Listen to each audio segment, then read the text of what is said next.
It's June 29th, 2022, and I guess the topic we'll hit today to begin with is this Cassidy Hutchinson that the January 6th committee pulled out of somewhere the other day to make a bunch of, I guess as they say, salacious comments about President Trump and the whole events of January the 6th,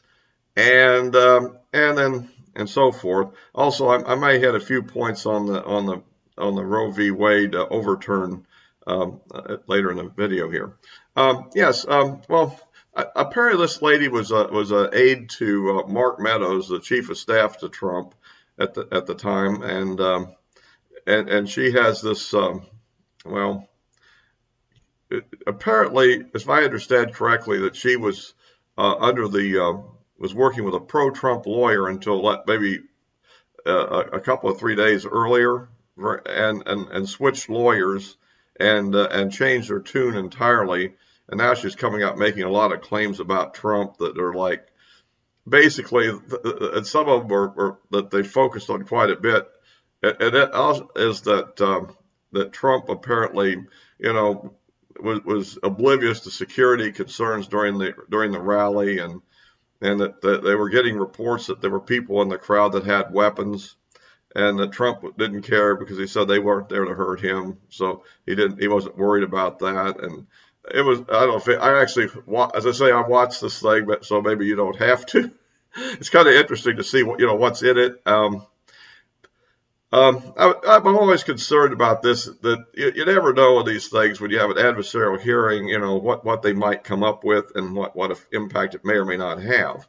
But already she's getting some pushback because apparently there's some comments that the main thing that's now in controversy is the fact that that she claimed that when Trump was told that he couldn't go to the Capitol along with his crowd, basically for security reasons, that he became very agitated and somehow tried to lunge for the steering wheel of that vehicle he rides in, the presidential limousine. It was just referred to as the Beast. It was an armored limousine, and that and then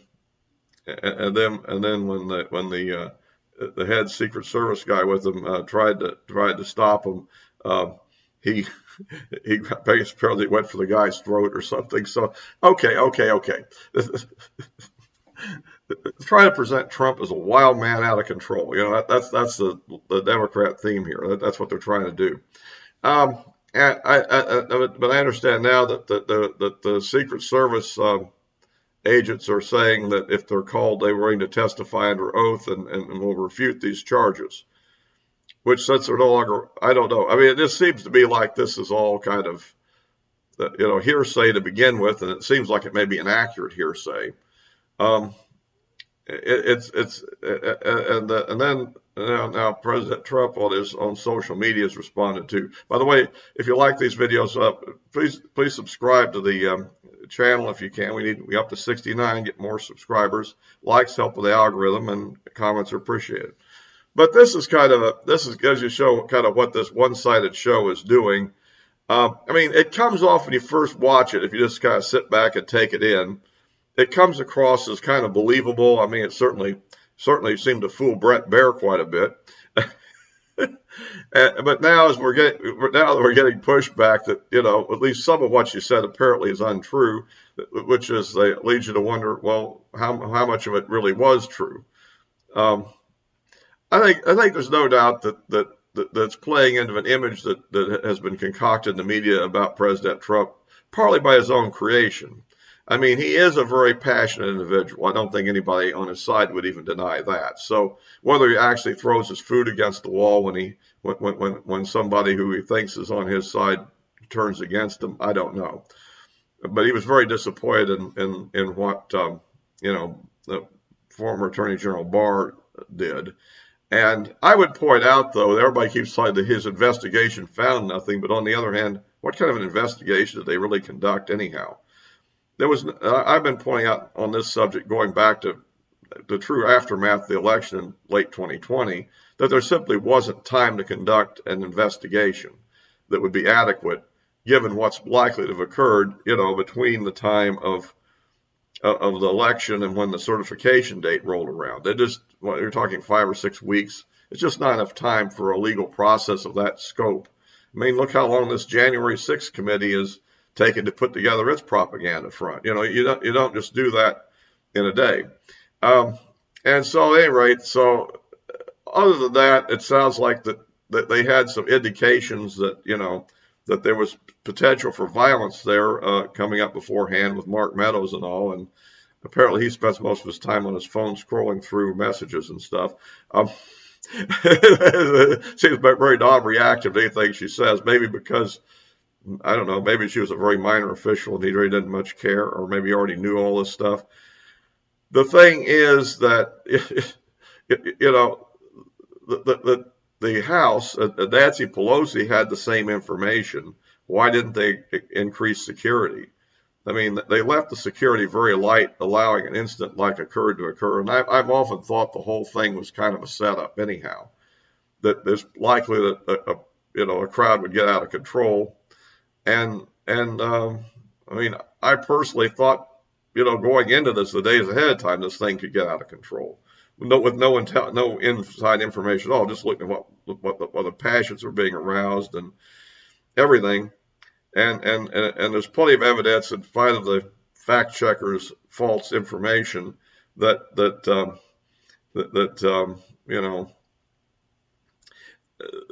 there really was authorization available to bring in the National Guard to reinforce the Capitol Police, and that for whatever reason, Pelosi turned it down. So, one-sided investigation of which she's not being questioned, and all we're doing is just using it as kind of a witch hunt against Trump. I don't know. I think overall, I think this seems to be a lot of hearsay and maybe a lot of malice. Trump claims that she was trying to get a job with him in Florida after he left office, and he didn't give her one, and maybe she has a bit of a vendetta or something. It is also interesting that she had this last-minute change. Now, one thing that is concerning that almost nobody's discussing here, and I'd like to point this out. This is why you probably want to watch this channel, because you sometimes get this when even meeting doesn't.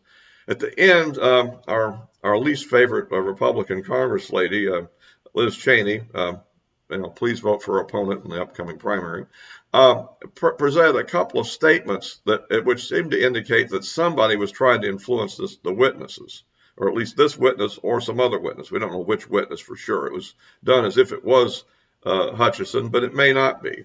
And it was presented as a well-written text, presentation of things which could be used to look at an attempt to influence a witness. Okay, which could be a federal crime and could be a problem. And notice a couple of Trump favorable lawyers were recently, arrested, and well, not arrested, but they were served subpoenas and held back while they took all their electronic devices, particularly phones, etc. So I'm kind of putting two and two together to think that this information may be what might have motivated this whole thing. And is it really her? And the question is, are these attorneys involved in this, or is this a fishing expedition on the part of the Justice Department to see if they can find something? I mean, for attorneys that know the law to do something like this and to do it plainly would be really stupid. And so I'm skeptical that that's the case, but they may be doing a fishing exposition hoping to find something like this.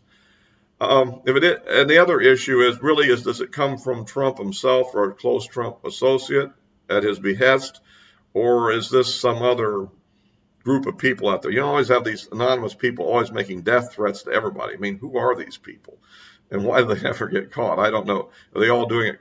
I mean, in the old days you had the payphone, but right now, I mean, you don't have the payphone anymore, so I'm not sure how they protect their own anonymity to do these things. Are they using burner phones purchased with cash at some unknown, Walmart or something? Or, I don't know how this is all being done. It's not, but I'm just saying that this is a potentially dangerous area if there's really something to it. It's also could, of course, be completely fabricated. I wouldn't put it past the people on this committee to fabricate it either.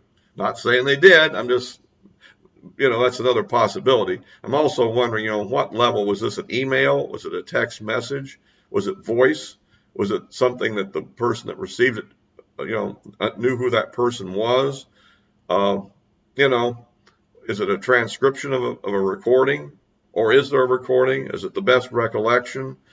These are very important factors to understand. Is this a dangerous thing or not? But I would like to point that out, that the media isn't saying much about it, and it could be significant down the road if things were to go the wrong way, and hopefully not. But I just thought I'd mention it.